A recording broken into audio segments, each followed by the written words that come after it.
ఓం నమో భగవతే వాసుదేవాయ నమః. ఉపనిషద్ దర్శనం వచన పఠనం. అథర్వ వేదాంతర్గత ఉపనిషత్తులలో 11వది మహానారాయణోపనిషత్. త్రిపాద్విభూతి. శ్లోకం. యత్రాపహ్నవతాం యాతి స్వావిద్య పద విభ్రమః త్రిపాన్నారాయణాఖ్యం తత్స్వమాత్రమవశిష్యతే. ప్రథమోధ్యాయ పూర్వఖండః. పూర్వం పరమేష్టి అయిన బ్రహ్మదేవుడు పరమతత్వ రహస్యాన్ని తెలుసుకోవాలనే కోరికతో దేవమానం ప్రకారం 1000 సంవత్సరాలు తపస్సు చేశాడు. అలా 1000 సంవత్సరాలు పూర్తయిన తర్వాత శ్రీ మహావిష్ణువు ఆయనకి ప్రత్యక్షం కాగా బ్రహ్మ ఇలా అడిగాడు, భగవాన్, పరమతత్వ రహస్యం గురించి నాకు ప్రబోధించు. ఈ రహస్యం గురించి చెప్పేవాడివి నీవే. ఇంకెవరూ దీనికి సమర్థులు కారు. ఎందుకంటే నీవే సర్వజ్ఞుడివి, సర్వశక్తివి, సర్వధారుడివి, సర్వస్వరూపుడివి, సర్వేశ్వరుడివి, సర్వప్రవర్తకుడివి, సర్వపాలకుడివి, సర్వనివర్తకుడివి, సదసదాత్మకుడివి, సదసద్విలక్షణుడివి నీవే. అంతర్బాహిర్వికుడివి, అతి సూక్ష్మతరుడివి, మహత్తు కన్నా మహత్తు అయిన వాడివి, మహామూల విద్య నివర్తకుడివి, విద్యాధారకుడివి, విద్యా వివేజ్యుడివి, అవిద్యా స్వరూపుడివి, విద్యాతీతుడివి నీవే.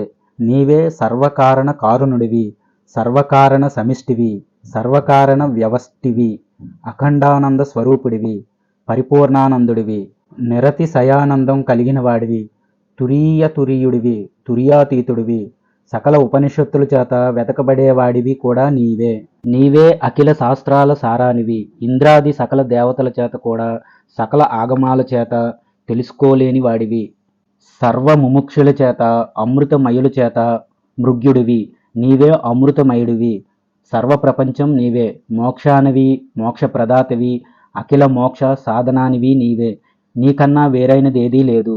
నీకన్నా వేరుగా ఉన్నది అనుకుంటే అదంతా అనిశ్చితమైనదే. నీవే వక్తవి, గురువువి, తండ్రివి, సర్వనియంతవి, సర్వానివి, సదాధ్యేయుడివి అని బ్రహ్మదేవుడు శ్రీహరిని ప్రశంసించాడు. అది విని శ్రీహరి ప్రసన్నుడై, ఓ బ్రహ్మ, నీవు కోరిన పరమతత్వ రహస్యం గురించి చెబుతాను, సావధాన చిత్తంతో విను. అథర్వణ వేదంలో దేవదర్శి అనే ఒక శాఖ ఉంది. అందులో చెప్పిన పరమతత్వ రహస్యం అథర్వణ మహానారాయణోపనిషత్తులో ఉన్న ప్రాచీనమైన గురు శిష్య సంవాదం అనే 2 ప్రసిద్ధులుగా ఉన్నాయి. పూర్వం తత్ స్వరూప జ్ఞానం వల్ల ఎందరో మహాత్ములు బ్రహ్మభావాన్ని పొందారు. దేని గురించి వింటే అన్ని బంధాలు నశిస్తాయో, దేని జ్ఞానం వల్ల సర్వరహస్యాలు తెలుస్తున్నాయో దాని స్వరూపం ఎలాంటిదంటే శాంతుడు, దాంతుడు, అతివిరక్తుడు, శ్రద్ధుడు, గురుభక్తి తపోనిష్ట కలిగిన శిష్యుడు బ్రహ్మనిష్టాపరుడైన తన గురువు దగ్గరికి వెళ్ళి ప్రదక్షిణాపూర్వకంగా ఆయనకి సాష్టాంగం నమస్కారం చేసి వినయపూర్వకంగా 2 చేతులు జోడించి, భగవాన్, గురుదేవ, నాకు పరమతత్వ రహస్యం గురించి చెప్పండి అని అడుగగా ఆ గురువు ఆదరపూర్వకంగా తన శిష్యుడికి పరమతత్వ రహస్యం గురించి ఇలా చెప్పటం ప్రారంభించాడు. పరబ్రహ్మ అనేది ఎలాంటిదంటే అది కాలత్రయ అబాధితమైనది, సర్వకాలాల్లో ఉండేది, సగుణ నిర్గుణ స్వరూపమైనది, ఆది మధ్యాంత శూన్యమైనది. ఈ సకల ప్రపంచం బ్రహ్మమే. అది మాయాతీతం, గుణాతీతం, అనంతం, అప్రమేయం, అఖండం, పరిపూర్ణం, అద్వితీయం, పరమానందం, శుద్ధ బుద్ధ ముక్తి స్వభావం కలిగింది. ఆ పరబ్రహ్మమే సత్యస్వరూపం, వ్యాపకాభిన్నం, అపరిచ్ఛిన్నం, సచ్చిదానందం, స్వప్రకాశం, మనోవాచామగోచరం, అఖిల ప్రమాణ గోచరం, అమిత వేదాంత వేద్యం, దేశకాలపరిచ్ఛిన్నం అయితే ఆ పరబ్రహ్మం ప్రస్తుత పరిచ్ఛేదరహితంగా ఉంటుంది. ఆ పరబ్రహ్మం సర్వపరిపూర్ణమైనది. అది తురీయం, నిరాకారం, ఏకం, అద్వితీయం, అనిర్వాచ్యం, ప్రణవాత్మకంగా చెప్పబడింది. అది ప్రణవాది అనగా ఓంకారాది అఖిల మంత్రాత్మకమైనది, పాద చతుష్టయాత్మకమైనది. ఆ 4 పాదాలు ఏవంటే 1 అవిద్యాపాదం, 2 సువిద్యాపాదం, 3 ఆనందపాదం, 4 తురీయపాదం అని. చివరిదైన ఈ తురీయపాదం తిరిగి 1 తుర్యాతుర్యం, 2 తుర్యాతీతం అని 2 విధాలుగా ఉంటుంది. ఈ పాదచతుష్టయాల్లో భేదాలు ఇలా ఉంటాయి. అవిద్యాపాదం మొదటిది, సువిద్యాపాదం రెండోది, ఆనందపాదం మూడోది, తురీయపాదం నాలుగోది. వీటిలో ప్రథమ పాదంలో మూల విద్య ఉంటుంది. ఇది మరెక్కడా ఉండదు. తరువాతదైన విద్య, ఆనంద, తురియాంశాలు 4 పాదాల్లో ఉంటాయి. ఇక్కడ విద్యార్థులకి భేదాలు ఎలా ఉంటాయంటే వాటి వాటి ప్రాధాన్యం వల్ల విద్యార్థులకి ఆయా వేర్లు ఉంటాయే గాని యథార్థానికి వాటిలో భేదాలే ఉండవు. ఇక్కడ క్రింది పాదం అవిద్యతో ఉంటుంది. పైనున్న 3 పాదాలు శుద్ధ బోధానంద లక్షణంతో అమృతంలా ఉంటాయి. అవి అలౌకికమైన పరమానంద లక్షణమైన అఖండో తేజో రాశిగా ప్రకాశిస్తుంటాయి. ఆ ప్రకాశం అనిర్వచనీయం, అనిర్దేశ్యం, అఖండానందైక రసంగా ఉంటుంది. ఈ 4 పాదాలలో మధ్యపాదం, మధ్య ప్రదేశం దివ్య తేజో ప్రవాహకారంతో వైకుంఠంలా నిత్యం ప్రకాశిస్తూ ఉంటుంది. అంతేకాదు అది నిరతిశయ ఆనందాఖండ బ్రహ్మానందంగా నిజమూర్తి ఆకారంగా ప్రకాశిస్తుంది. అపరిచ్ఛిన్న మండలం ఎలా కనిపిస్తుందో అదేవిధంగా అఖండానంద అమిత వైష్ణవ దివ్య తేజో రాశిలో అంతర్గతమై ప్రకాశించే శ్రీహరి పరమపదం ప్రకాశిస్తుంది. అవైష్ణవ పరమపదం పాల సముద్రంలో ఉన్న కలశంలాగా కనిపిస్తుంది.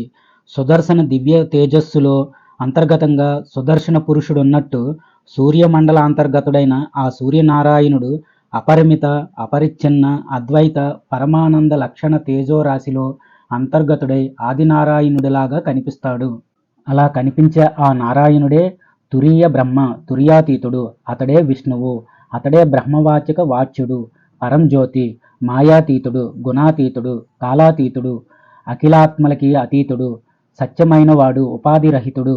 అతడే పరమేశ్వరుడు, చిరంతనుడైన పురుషుడు, ఓంకారాది అఖిల మంత్రవాచ్యుడు, ఆద్యాంత శూన్యుడు, నిత్య పరిపూర్ణుడు, సత్య సంకల్పుడు, ఆత్మారాముడు, కాళాత్రయ బాధిత నిజస్వరూపుడు, స్వయం జ్యోతి, స్వయం ప్రకాశకుడు, స్వ సమానాధికరణ శూన్యుడు, తనతో సమానమైన వాడు, తనకన్నా అధికుడు లేనివాడు.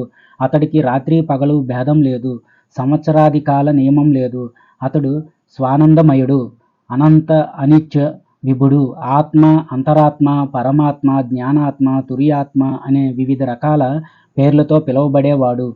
అద్వైత పరమానందుడు, విభుడు, నిత్యుడు, నిష్కలంకుడు, నిర్వికల్పుడు, నిరంజనుడు, నిరాఖ్యతుడు, శుద్ధుడు, దేవుడు ఒక్కడే అయిన ఆ నారాయణుడు ఈ విధంగా నారాయణుడి కన్నా వేరుగా మరెవ్వరూ లేడని ఎవరు తెలుసుకుంటాడో అతడు నారాయణానుగ్రహంతో ఆయన సాయుధ్యాన్ని పొందుతాడు. ద్వితీయోధ్యాయ పూర్వఖండ. అప్పుడు శివుడు భగవంతుడైన పరమాత్మని ఇలా అడిగాడు. భగవాన్, తమరు వైకుంఠం, నారాయణుడు ఇద్దరూ నిత్యమేనని చెప్పారు కదా, ఆయనే తురీయమని కూడా బోధించారు కదా. వైకుంఠం సాకారమైనది, నారాయణుడు కూడా సాకారుడే. అలాగే తురీయం అనేది నిరాకారంగా ఉంటుంది. ఇక సాకారం అనేది అవయవాలు కలిగింది, నిరాకారం అనేది అవయవాలు లేనిది. కనుక సాకారం అనిత్యమని, నిరాకారం నిత్యమని శృతి చెబుతోంది. ఏది అవయవాలతో ఉన్నదో అది అనిత్యమైనది అనే అనుమా ప్రమాణం వల్లనే ఇది ప్రత్యక్షంగా కనబడుతోంది. అలాంటప్పుడు సాకారమైన వాటికి కూడా అనిత్యతత్వం చెప్పటం ఉచితమే కదా. మరి సాకారాన్ని ఎలా నిత్యం అని చెప్పారు? సమహా తురీయం అనేది నాశనం లేనిది అన్న వేదవాక్యం ప్రకారం తురీయుడు నిత్యుడే అవుతాడు. నిత్యత్వం, అనిత్యత్వం అనేవి రెండూ పరస్పర విరుద్ధ ధర్మాలు. వాటిలో ఒకటి బ్రహ్మ విషయంలో అత్యంత విరుద్ధమైనది కనుక నారాయణుడికి నిత్యత్వం చెప్పటం ఉచితమే అవుతుంది. ఇక సాకారుడు అనేవాడు ఒకటి ఉపాధి సహితుడు, రెండు ఉపాధి రహితుడు అని రెండు విధాలుగా ఉంటాయి. వీరిలో ఉపాధికుడు సాకారుడు ఎలా అయ్యాడు అంటే అవిద్యకి కారణమైన సకల కార్యకారణాలన్నీ అవిద్యా వ్యాపారమే అవుతాయి. కనుక అది సోపాధిక సాకారంగా వర్ణించబడింది. నిరుపాధిక సాకారం ఎలా అంటే ఈ నిరూపాధిక సాకారం అనేది 3 విధాలుగా చెప్పబడింది. ఒకటి బ్రహ్మ విద్యా సాకారం, 2 ఆనంద సాకారం, 3 ఉభయాత్మక సాకారం అని. ఈ 3 విధాల సాకారాలు తిరిగి 2 విధాలుగా మారుతాయి. అవి ఒకటి నిత్య సాకారం, 2 ముక్త సాకారం అని. నిత్య సాకారం ఆద్యాంతం శూన్యంగా ఉండేది, శాశ్వతమైనది. తమ ఉపాసన ద్వారా ఎవరు ముక్తిని పొందుతారో అలాంటి వారి సాకారం ముక్తి సాకారం. అఖండ జ్ఞానం వల్ల అది ఆవిర్భవిస్తుంది. ముక్తి పొందినవాడు కూడా శాశ్వతుడే. అయితే ముక్తి సాకారుడనేవాడు ఇచ్చికుడని కొందరు అంటారు. శాశ్వతం అనేది అద్వైత అఖండ పరిపూర్ణ నిరతిశయ పరమానంద శుద్ధ బుద్ధ ముక్త సత్యాత్మకమైన బ్రహ్మ చైతన్య సాకారం కలగటం వల్లనే సాధకుడికి కలుగుతుంది. నిరుపాధిక సాకారుడైన వాడికి నిత్యత్వం అనేది సిద్ధమైనదే అవుతుంది. అందుకనే నిరుపాధిక సాకారుడు అవయవాలు లేనివాడు కనుక స్వాధికత్వం అనేది లేదు. బ్రహ్మ చైతన్యం అనేది అవయవాలు లేనిది అని సర్వ ఉపనిషత్తులు, సర్వశాస్త్ర సిద్ధాంతాలు చెబుతాయి. ఇక విద్యా సాకార భేదం ఎలాగంటే, విద్య ప్రాధాన్యం వల్ల విద్యా సాకారుడవుతాడు, ఆనంద ప్రాధాన్యం వల్ల ఆనంద సాకారుడవుతాడు, ఉభయ ప్రాధాన్యం వల్ల ఉభయ సాకారుడవుతాడు. ఈ ప్రాధాన్యం వల్లనే వీరిలో భేదం గాని నిజానికి భేదం అనేది వాస్తవం కాదు. ప్రశ్న: భగవాన్ అఖండ అద్వైత పరమానంద లక్షణుడైన పరమాత్మకు సాకార నిరాకార అనే విరుద్ధ ధర్మాలు ఎలా ఏర్పడ్డాయి? అలాగే విరుద్ధోభయాత్మకం ఎలా? గురువు సమాధానం చెబుతున్నాడు. సర్వగతుడై ఎలాంటి ఆకారం లేని మహావాయువుకి తదాత్మకుడై త్వక్ అనగా చర్మంకి అధిపతిగా ప్రసిద్ధుడైన మహావాయుదేవుడికి సర్వత్రా అభేదమే చెప్పబడుతుంది. ఇక వ్యాపక శరీరాలు కలిగిన దేవతా విశేషాలైన పృథివ్యాధులకి తద్విలక్షణమైన వ్యాపక పరిచ్ఛిన్నమైన నిజమూర్తి ఆకార దేవతలు వినబడుతున్నారు. అదేవిధంగా సర్వాత్మకుడైన పరమాత్మకు అనగా పరబ్రహ్మకు సాకార వికార భేద విరోధమేమీ లేదు. వివిధ విచిత్ర అనంత శక్తి కలిగిన ఆ పరబ్రహ్మకు స్వరూప జ్ఞానం వల్ల విరోధం లేదు. అది గనుక లేకపోతే అనంత విరోధం ఉన్నట్టుగా కనిపిస్తుంది. రాముడు, కృష్ణుడు ఇత్యాది అవతారాలలో కూడా అద్వైత పరమానంద లక్షణాలతో ఉండే పరబ్రహ్మకి పరమతత్వ పరమ విభవానుసంధానం స్వీయమే అనగా తనదే అని వినబడుతోంది. సర్వ పరిపూర్ణుడికి అద్వైత పరమానంద లక్షణ పరబ్రహ్మ వస్తువుకి చెప్పేదేముంది? అలా కాకుండా సర్వ పరిపూర్ణుడైన పరబ్రహ్మకి ఆకాశంలాగా జడత్వం ఆపాదించబడుతుంది. కనుక పరబ్రహ్మకు పరమార్థంగా సాకార నిరాకారాలనేవి స్వభావ సిద్ధాలు. అలాంటి అద్వైత పరమానంద లక్షణుడైన ఆదినారాయణుడి ఉన్మేషి నిమిషాల చేతనే అనగా కళ్ళు మూసి తెరవటం మూల విద్య ఉదయ స్థితిలయాలు కలుగుతున్నాయి.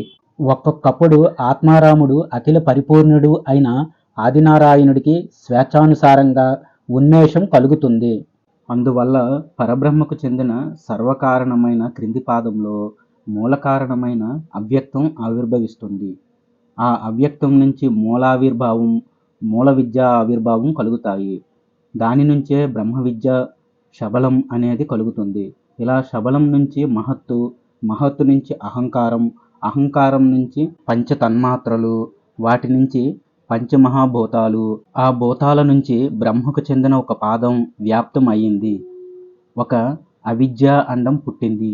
ఆ అండంలో నిజానికి గుణాతీతుడు, శుద్ధ సత్వమయుడు, లీలాగ్రహిత నిరతిశయానంద లక్షణుడు, మాయోపాధికుడు అయిన నారాయణుడు ఆవిర్భవించాడు. అతడే నిత్య పరిపూర్ణుడు, పాద విభూతి వైకుంఠ నారాయణుడు. అతడే అనంతకోటి బ్రహ్మాండాల ఉదయ స్థితి లయాది అఖిల కార్యకారణాలకి మహాకారుడు, మహామాయికి అతీతుడు, తురీయుడు, పరమేశ్వరుడు అయి ఉన్నాడు. అతడే సర్వకారణ మూల విరాట్ స్వరూపుడు, అనంతమైన శిరస్సులు కలిగినవాడు, అనంత నేత్రుడు, అనంతమైన పాదాలు చేతులు కలిగిన అనంత శ్రవణుడుగా ఈ సర్వాన్ని ఆవరించి ఉంటాడు. సర్వవ్యాపకుడు, సుగుణ నిర్గుణ స్వరూపుడు, జ్ఞాన బల ఐశ్వర్య శక్తి తేజస్వరూపుడు, వివిధ విచిత్ర అనంత జగదాకారకుడు, నిరతిశయ ఆనందమయ అనంత మహావిభూతి, నిరంకుశ సర్వజ్ఞ సర్వశక్తి సర్వనియంత్రత్వాది అనంత కళ్యాణ గుణకారుడు ఆ నారాయణుడే. అతడు వాక్కులకు కనపడని అనంత దివ్య తేజోరాశి ఆకారుడవుతాడు. సమస్త విద్యానంద వ్యాపకుడవుతాడు. అంతేకాదు అనంతమైన మాయా విలాసాలకు అధిష్టానమైన విశేష నిరతిశయ అద్వితీయ పరమానంద లక్షణుడైన పరబ్రహ్మ విలాస విగ్రహుడు. ఇతడి ఒక్కొక్క రోమ కోపాంతరాల నుంచి అనంతకోటి బ్రహ్మాండ స్థావరాలు పుడతాయి. ఆ అన్ని అండాలలో ఒక్కో నారాయణుడు అవతరిస్తాడు. ఆ నారాయణుడి నుంచి హిరణ్య గర్భుడు పుడతాడు. అదే నారాయణుడి నుంచి అండవిరాట్ స్వరూపం పుడుతుంది. ఆయన నుంచే అఖిల లోక స్రష్టులైన ప్రజాపతులు, ఏకాదశ రుద్రులు, అఖిల లోకాలు, ఇంద్రుడు, సర్వదేవతలు, ద్వాదశ ఆదిత్యులు, అష్టవసువులు, సప్త ఋషులు, సర్వభూతాలు, సకల ఛందస్సులు అన్నీ పుడతాయి. అవన్నీ ఆయన వల్లే ప్రవర్తిస్తాయి. చివరికి ఆయనలోనే లీనమైపోతాయి. నిత్యుడు, అక్షరుడు, పరముడు, స్వరాట్ ఆ నారాయణుడే. బ్రహ్మ, శివుడు, ఇంద్రుడు, దిక్కులు, విదిక్కులు, కాలం, అఖిలమైన కర్మలు, మూర్తాలు, సర్వకారణాలు, సర్వకార్యాలు నారాయణుడే. ఆయనే పరంజ్యోతి, స్వప్రకాశమయుడు, బ్రహ్మానందమయుడు, నిత్యుడు, నిర్వకల్పుడు, నిరంజనుడు, నిరాఖ్యాతుడు, శుద్ధుడు, దేవుడు, ఏకో నారాయణుడు. ఆయన తప్ప మరొకడు లేడు. ఆయనతో సమానుడు, అధికుడు ఎవరూ లేరు. ఈ విషయాన్ని ఎవడైతే ఎలాంటి సందేహం లేకుండా తెలుసుకుంటాడో వాడు సకల బంధాలను ఛేదించి మృత్యువు నుంచి తరించి ముక్తిని పొందుతాడు. ఎవడైతే నారాయణుడిని తెలుసుకుని ఎప్పుడూ అతన్నే ఉపాసిస్తాడో ఆ మహాత్ముడు సాక్షాత్తు నారాయణుడే అవుతాడు. తృతీయోధ్యాయ పూర్వఖండ. అప్పుడు శిష్యుడు పరమాత్మతో, ఓ భగవాన్, పరమతత్వజ్ఞుడా, తమరు ఇంతవరకు మహామూల విద్యోదయ క్రమం గురించి చెప్పారు. అలాగే నాకు ప్రపంచం ఎలా ఉద్భవించింది, దాని క్రమం ఎలాంటిది చెప్పవలసిందిగా కోరుతున్నాను అన్నాడు. గురువైన పరమాత్మ ఇలా చెప్పటం ప్రారంభించాడు. శిష్య, ఈ ప్రపంచం అనాదిగా అందరికీ కనబడుతూనే ఉంది. ఇది నిత్యమా అనిత్యమా అనే సందేహం అందరికీ కలుగుతోంది కదా. చెబుతున్నా విను. ప్రపంచం రెండు విధాలు. ఒకటి విద్యా ప్రపంచం, రెండు అవిద్యా ప్రపంచం అని. వీటిలో విద్యా ప్రపంచం నిత్యమైనది, నిత్యానంద చిద్విలాత్మకమైనది. ఇంకా అది శుద్ధ, బుద్ధ, ముక్త, సత్యానంద స్వరూపమైనది. ఇక అవిద్యా ప్రపంచానికి అనిత్యత్వం, నిత్యత్వం ఎలా అంటే ప్రవాహంలాగా అది నిత్యత్వమైనదని కొందరు చెబుతారు. ఈ అవిద్యా ప్రపంచానికి ప్రళయాదికాలు ఉన్నందువల్ల అది నిత్యత్వమైనదని కూడా కొందరు చెబుతారు. సరిగ్గా చెప్పాలంటే ప్రపంచం ఉభయాత్మకమైనది కాదు. అది ఎలాగంటే ఈ సర్వం సంకోచ వికాసాత్మకమైన మహామాయ విలాసాత్మకం. అవిద్యా విలాసం కనుక అది ఎలాగంటే అద్వయమైన బ్రహ్మ ఒక్కటే ఉన్నది, ఇక్కడ మరేదీ లేదు కనుక బ్రహ్మ వ్యతిరిక్తమైనది. సర్వం బాధితమే. పరబ్రహ్మ సత్యం, బ్రహ్మ సత్యం, జ్ఞానం అనంతం. ఆయన నుంచే సవిశాలమైన అవిద్య ఉపసంహరించబడుతుంది. ఆ క్రమం ఎలాగంటే 4000 యుగాలు బ్రహ్మకు ఒక పగలు, అంతే ప్రమాణం రాత్రి అవుతుంది. ఈ రెండూ కలిసి ఆయనకి ఒక రోజు. ఆ ఒక్క రోజులో అన్ని లోకాలతో పాటు సత్యలోకం వరకు అన్నిటికీ ఉదయ స్థితి లయాలు జరుగుతున్నాయి. 15 రోజులు ఒక పక్షం, 2 పక్షాలు ఒక మాసం, 2 మాసాలు ఒక ఋతువు, 3 ఋతువులు ఒక అయనం, 2 అయనాలు ఒక సంవత్సరం. బ్రహ్మమానం ప్రకారం 100 సంవత్సరాలు బ్రహ్మకు ఆయువు. ఆయన స్థితి కూడా అంతకాలమే ఉంటుంది. ఆ స్థితి చివరకు అండ విరాట్ పురుషుడి అంశ బ్రహ్మను చేరుకుంటుంది. ఆ హిరణ్య గర్భుడికి అనగా బ్రహ్మ కారణమైన పరమాత్మ తిరిగి అండపాలకుడైన నారాయణుడిని చేరుకుంటుంది. తిరిగి ఆయనకు 100 సంవత్సరాలకి ప్రళయం ఉంటుంది. ఆ ప్రళయకాలంలో జీవులందరూ ప్రకృతిలో లీనమైపోతారు. ప్రళయంలో అంతా శూన్యమైపోతుంది. బ్రహ్మకు చెందిన స్థితి ప్రళయాలు ఆదినారాయణుడి అంశతో అవతరించిన అజాండ పరిపాలకుడైన శ్రీ మహావిష్ణువు యొక్క అహోరాత్రాలు. ఈ అహోరాత్రాలు కలిపి ఒక రోజు. ఇదే విధంగా విష్ణువుకి కూడా దిన, పక్ష, మాస, ఋతు సంవత్సరాలు ఉంటాయి. విష్ణు మాసం 1,000,000 సంవత్సరాలు. అంతకాలం విష్ణువు స్థితిలో ఉంటాడు. స్థితి పూర్తయ్యాక ఆయన కూడా తన అంశ అయిన మహావిరాట్ పురుషుడిని చేరుకుంటాడు. అప్పుడు సావరణ బ్రహ్మాండం నాశనమవుతుంది. దానితో పాటు బ్రహ్మాండావరణం కూడా నశిస్తోంది. ఈ బ్రహ్మాండం మొత్తం శ్రీ విష్ణువు స్వరూపం. ప్రళయకాలంలో సర్వం శూన్యమైపోతుంది. అండపరిపాలకుడైన మహావిష్ణువు యొక్క స్థితి ప్రళయాలు రెండు, విరాట్ పురుషుడికి అహోరాత్రాలు. ఆ అహోరాత్రాలు కలిపి ఆయనకి ఒక్క రోజు. అదేవిధంగా దిన, పక్ష, మాస సంవత్సరాలు అవుతాయి. అతని స్థితి ఆయన మానం ప్రకారం 1,000,000 సంవత్సరాలు. ఆ స్థితి చివరిలో ఆది విరాట్ పురుషుడు తన అంశ అయిన మాయోపాధిక నారాయణుణ్ణి చేరుకుంటాడు. ఆ విరాట్ పురుషుడి స్థితికాలం ఎంతో అంతే ఆయనకి ప్రళయకాలం కూడా. ప్రళయం తర్వాత సర్వం శూన్యమైపోతుంది. ఆ విరాట్ స్థితి ప్రళయాలు రెండు మూల విద్యాండ పరిపాలకుడైన ఆదినారాయణుడికి అహోరాత్రాలు. ఆ అహోరాత్రాలు ఆయనకొక రోజు. అలాగే దిన, పక్ష, మాస, ఋతు సంవత్సరాలు ఆయన స్థితి. ఆయన మానం 1,000,000 సంవత్సరాలు. స్థితి చివరిలో త్రిపాద విభూతి అయిన నారాయణుడి ఇచ్ఛావాసన విషయమే అవుతుంది. అప్పుడు సాధారణమైన మూల విద్యాండం వినాశనమైపోతుంది. అప్పుడు సవిశాలమైన మూల విద్య సర్వకార్యోపాధి సమన్వితమై సదసద్విలక్షణమై నిర్వాచ్య లక్షణ శూన్యమై ఆవిర్భావ తిరోభావాత్మకమై అనాద్యఖిల కారణ అనంత మహావిశేషణ విశేషితమై పరమసూక్ష్మ మూలకారణమైన అవ్యక్తాన్ని చేరుతుంది.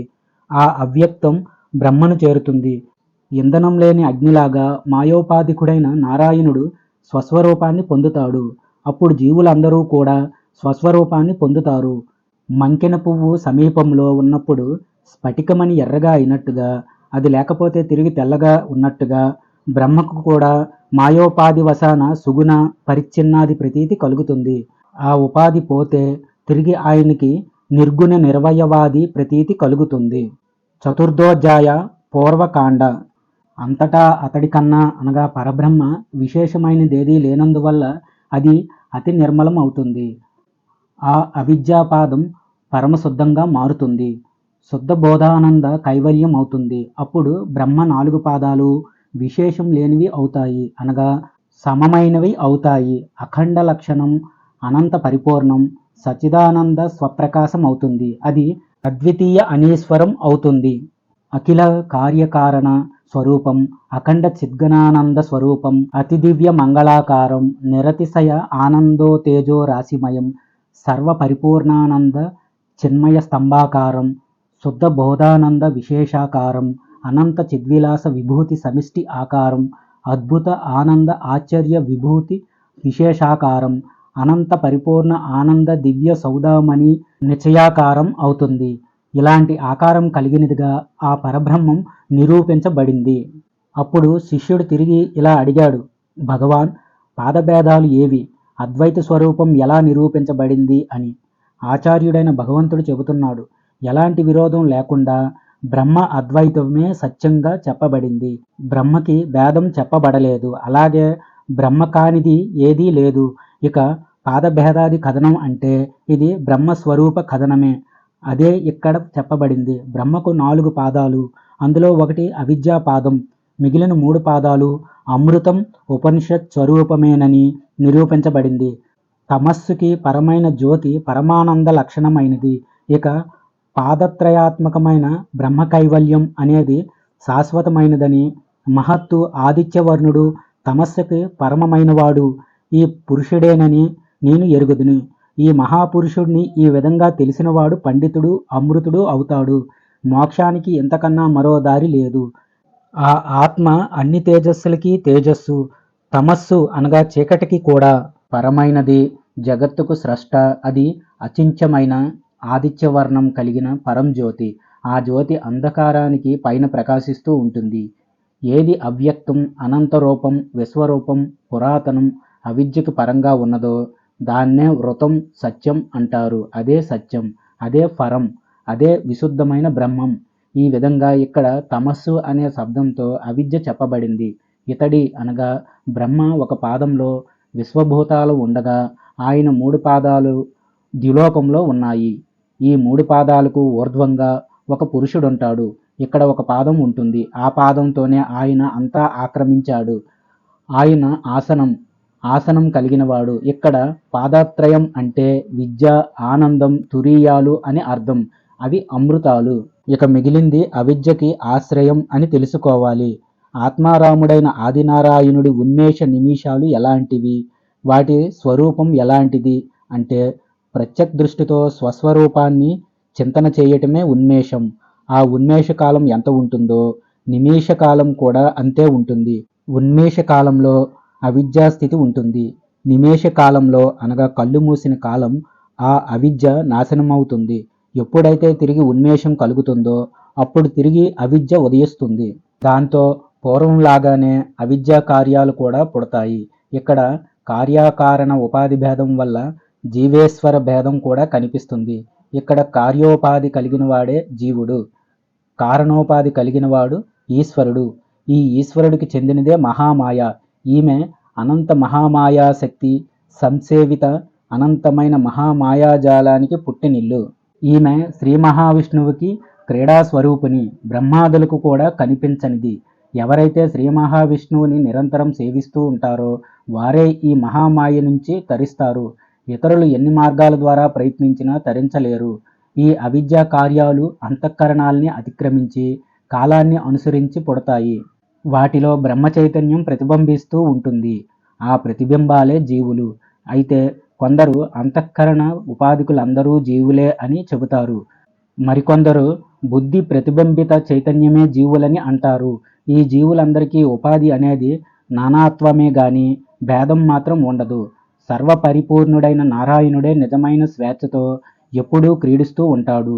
ఇక జీవులందరూ లేని విషయ సుఖాల మీద ఆశ పెంచుకొని అపారమైన సంసార చక్రంలో పడి పరుగులు తీస్తుంటారు. ఈ విధంగా అనాది పరంపర కొనసాగుతుంది. పంచమోధ్యాయ ఉత్తరకాండ. అప్పుడు శిష్యుడు భగవంతుడైన గురువుకి నమస్కరించి ఇలా అన్నాడు. భగవాన్, పూర్తిగా నశించిన అవిద్య అనేది తిరిగి ఎలా పుట్టింది అని. గురువు చెబుతున్నాడు. వర్షాకాలం ప్రారంభంలో కప్పలు పుట్టినట్టుగా సంపూర్ణంగా నశించిన అవిద్య కూడా ఉన్మేషకాలంలో తిరిగి పుడుతుంది.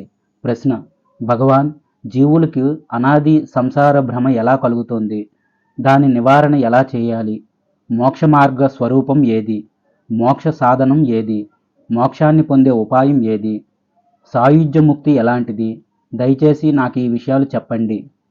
సమాధానం: కుచ్చితమైన అనంతమైన జన్మ, అత్యంత ఉత్కృష్ట వివిధ విచిత్ర అనంత దుష్కర్మల వాసనా విశేషం వల్ల మానవుడికి దేహాత్మ వివేకం అనేది కలగదు. అందువల్లనే అతడికి దేహం ఆత్మ వేరువేరు అనే భ్రమ కలుగుతుంది. నేను అజ్ఞానిని, జీవుడిని, కొంచెం జ్ఞానమే కలిగిన వాడిని, అత్యంత దుఃఖకారుణ్ణి, అనాది సంచారిని అనే భ్రమ వాసనా బలం వల్ల మానవుడికి సంసారం మీదే ప్రవృత్తి కలుగుతుంది. దాన్ని నివృత్తి చేసుకునే ఉపాయం అతడికి ఎప్పటికీ లభించదు. మిథ్యాభూతాలనేవి స్వప్నంతో సమానమైన విషయ సుఖాల్ని అనుభవించి అది తీరక ఇంకా దుర్లభమైన అసంఖ్యాకమైన కోరికల్ని కోరుతూ తృప్తి లేక పరుగు తీస్తుంటాయి. అంతేకాక వివిధాలు, విచిత్రాలు, స్థూల, సూక్ష్మ, ఉత్కృష్ట, నికృష్టాలైన ఎన్నో శరీరాలను గ్రహించి ఆయా శరీరాల్లో విహితమైన అనేక శుభాశుభ ప్రారంధ కర్మల్ని అనుభవిస్తాయి. అయితే ఆయా కర్మఫల వాసనా జాలంతో ప్రభావితమైన అంతఃకరణాలు కలిగిన వారికి మళ్ళీ మళ్ళీ ఆయా కర్మల విషయ ప్రవృత్తే కలుగుతుంది. అలాంటి వాళ్ళకి సంసార నివృత్తి మార్గం ప్రవృత్తి ఏమాత్రం కలగదు. ఈ స్థితి వల్లనే వారికి ఇష్టం కానిది ఇష్టంగా భాషిస్తుంది, అయిష్టమైనది అనిష్టంగా భాషిస్తుంది. ఇదంతా అనాది సంసార విపరీత భ్రమ వల్ల మాత్రమే కలుగుతుంది. కనుక సర్వజీవులకు ఇష్టమైన విషయ సుఖాల మీద బుద్ధి, సుఖబుద్ధి, దుఃఖబుద్ధి కలుగుతాయి. వారికి నిజంగా అబాధిత బ్రహ్మసుఖమనే విషయం మీద ప్రవృత్తి ఏమాత్రం కలుగదు. దాని స్వరూప జ్ఞానం లేకపోవటం వల్ల అదెందుకు కలుగుతుంది, బంధం ఎలా, మోక్షం ఎలా అన్న విచారణే లేదు. అది ఎలా కలిగింది అంటే అజ్ఞాన ప్రాబల్యం వల్ల. జీవుడికి అజ్ఞాన ప్రాబల్యం ఎలా కలిగింది? భక్తి, జ్ఞాన, వైరాగ్య వాసనలు లేకపోవటం వల్ల. అవి ఎలా లేకుండా పోతాయి? అత్యంత అంతఃకరణ మాలిన్యం వల్ల. ఈ చెడ్డ సంసారాన్ని తరించే ఉపాయం ఏది? గురువు చెబుతున్నాడు. ఈ సంసారాన్ని తరించే ఉపాయం సకల వేదశాస్త్ర సిద్ధాంత రహస్య జన్మ కలిగినవాడు, జన్మ జన్మల్లో ఆచరించిన ఎంతో పుణ్యఫలం కలిగినవాడు అయిన మహాత్ముడికే తెలుస్తుంది. అది తెలిసిన వాడికి విధి నిషేధ వివేకం కలుగుతుంది. దానివల్ల అతడికి సదాచార ప్రవృత్తి కలుగుతుంది. తద్వారా అన్ని దురితాలు క్షయమైపోతాయి. దానితో అతడికి అంతఃకరణం పరమ పవిత్రం అవుతుంది. అప్పుడు ఆ అంతఃకరణం సద్గురువుని కోరుకుంటుంది. ఆ సద్గురువు అనుగ్రహంతో అతడికి సకల సిద్ధులు సిద్ధిస్తాయి, సకల బంధాలు నశిస్తాయి, అన్ని రకాల విఘ్నాలు తొలగిపోతాయి, శుభాలు వాటంతటా అవే కలుగుతాయి. పుట్టుగ్రుడ్డివాడికి స్వరూప జ్ఞానం ఎలాగైతే ఉండదో అలాగే గురువు ఉపదేశం లేకుండా కల్పకోటి శతాలైన శిష్యుడికి తత్వజ్ఞానం కలుగదు. కనుక గురు కటాక్షం కోసం ప్రయత్నించాలి. ఎప్పుడైతే సద్గురువు కటాక్షం లభిస్తుందో అప్పుడు అతడికి భగవత్ కథల్ని వినాలనే కోరిక కలుగుతుంది. ధ్యానం చేయాలనే శ్రద్ధ పెరుగుతుంది. దానివల్ల అతడికి హృదయంలో స్థిరంగా పాతుకుపోయిన అనాది దుర్వాసన గ్రంథి నాశనమైపోతుంది. దానివల్ల హృదయంలో ఉన్న సకల కామాలు నశించిపోతాయి. అలా అవి నశించగానే మానవుడి హృదయ పద్మంలో పరమాత్మ ఆవిర్భవిస్తాడు. అప్పుడు అతడికి దృఢమైన విష్ణుభక్తి కలుగుతుంది. అన్ని విషయాల మీద వైరాగ్యం పెరుగుతుంది. ఆ వైరాగ్యం వల్ల అతడికి జ్ఞానం వికసిస్తుంది. అభ్యాసం వల్ల ఆ జ్ఞానం క్రమంగా వృద్ధి చెందుతుంది. పరిపక్వమైన విజ్ఞానంతో ఆ వ్యక్తి జీవన్ముక్తుడవుతాడు. అలా అయినప్పుడు వాసనలతో కూడిన శుభాశుభ కర్మలన్నీ నశిస్తాయి. ఆ స్థితిలో దృఢమైన శుద్ధ సాత్వికమైన వాసనల వల్ల అతడికి భక్తి అతిశయిస్తుంది. ఆ భక్త్యావేశం వల్ల సర్వకాల సర్వావస్థలలో సర్వమయుడైన శ్రీమన్నారాయణుడే అతడికి కనిపిస్తాడు. ఈ ప్రపంచం మొత్తం నారాయణుడు మయంగా అతడికి భాషిస్తుంది. నిజానికి నారాయణుడి కన్నా వేరైన వారెవరూ లేరు. ఈ విషయాన్ని తెలుసుకున్న ఉపాసకుడు సర్వత్రా ఆనందంగా విహరిస్తాడు. సాధకుడు నిరంతరం సమాధి స్థితిలో ఉన్నట్లయితే అతడికి అన్ని చోట్ల అన్ని అవస్థలలో జగదీశ్వరుడి ఆకారాలు గోచరమవుతాయి. అలాంటి మహాపురుషుడికి అప్పుడప్పుడు ఈశ్వర సాక్షాత్కారం కూడా కలుగుతుంది. ఇలాంటి యోగికి తన శరీరాన్ని వదిలేయాలి అన్న కోరిక కలిగిన వెంటనే అతన్ని తీసుకువెళ్ళటానికి వైకుంఠ పార్షదులు అందరూ వస్తారు. అప్పుడు అతడు తన హృదయ కమలంలో ఉన్న ఆత్మని తనని చింతించి ఉపచారాలతో మానసికంగా పూజించి హంసమంత్రాన్ని అనగా సోహం ఉచ్చరిస్తూ శరీరంలోని ద్వారాలన్నీ బంధించి మనస్సుని నిరోధించి ఊర్ధ్వగతమైన వాయువులతో ప్రణవాన్ని అనుసంధానిస్తూ బ్రహ్మరంధ్రం నుంచి బయటికి వస్తాడు. సోహం అనే మంత్రంతో ద్వాదశాంతస్తుడైన పరమాత్మని ఏకం చేసి ఆయన్ని పంచోపచారాలతో పూజించి ప్రాకృతమైన తన పూర్వ శరీరాన్ని వదిలి తన ఎదురుగా కల్పించబడినది మంత్రమయమైనది శ్రద్ధ బ్రహ్మతేజోమయమైనది నిరతిశయానందమైనది అయిన శ్రీ మహావిష్ణువు సారూప్య విగ్రహాన్ని గ్రహిస్తాడు.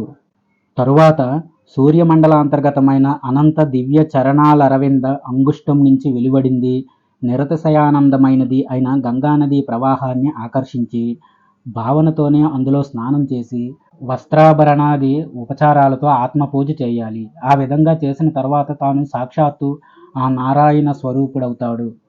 తరువాత గురు నమస్కార పూర్వకంగా ప్రణవ గురుణ్ణి ధ్యానించి ఆ ధ్యానంతో ప్రత్యక్షమైన మహాప్రణవ గురుణ్ణి పంచోపచారాలతో ఆరాధించి గురువు ఆజ్ఞలతో ప్రదక్షిణ నమస్కార పూర్వకంగా ఆ ప్రణవ గురుణ్ణి అధిరోహించి మహావిష్ణువుకు చెందిన సమస్త అసాధారణ చిహ్నాల్ని ధరించి ఆయన ధరించే ఆభరణాలని తాను ధరించి సుదర్శన పురుషుడిని ముందుంచుకొని విశ్వక్షేణ పరిపాలితుడై వైకుంఠ పారిషదుల చేత పరివేష్టితుడై ఆకాశ మార్గంలో ప్రవేశించి ఎన్నో పుణ్యలోకాల్ని అతిక్రమించి అక్కడున్న పుణ్య పురుషుల చేత పూజించబడి అక్కడ నుంచి సరాసరి సత్యలోకంలో ప్రవేశిస్తాడు. అక్కడున్న బ్రహ్మని పూజించి తాను కూడా బ్రహ్మచేత సత్యలోక వాసుల చేత పూజించబడతాడు.